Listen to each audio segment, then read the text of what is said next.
ভারতের পশ্চিমবঙ্গের রাজনীতির ইতিহাসে এ এক বিরল দৃশ্য। দীর্ঘ সময় মুখ্যমন্ত্রী হিসেবে দায়িত্ব পালনের পর আবারও আইনজীবীর কালো পোশাকে আদালত কক্ষে মমতা বন্দ্যোপাধ্যায়।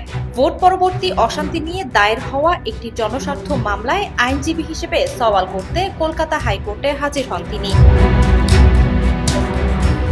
তবে মমতা বন্দ্যোপাধ্যায়ের আদালতে পৌঁছানো মাত্রই উত্তপ্ত হয়ে ওঠে পরিস্থিতি।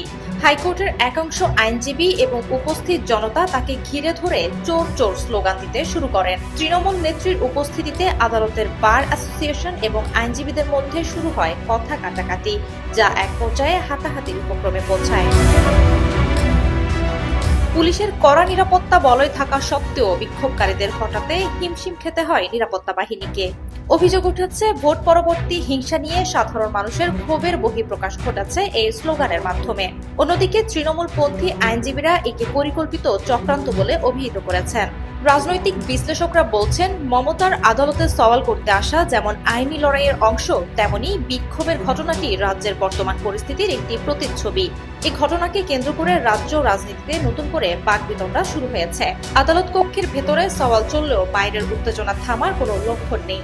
শেষ পর্যন্ত এই মামলার রায় এবং মমতার এই নতুন ভূমিকা আগামী নির্বাচনে কি প্রভাব ফেলে, সেটি এখন দেখার বিষয়। মিমি মাজুমদার, নিরপেক্ষ।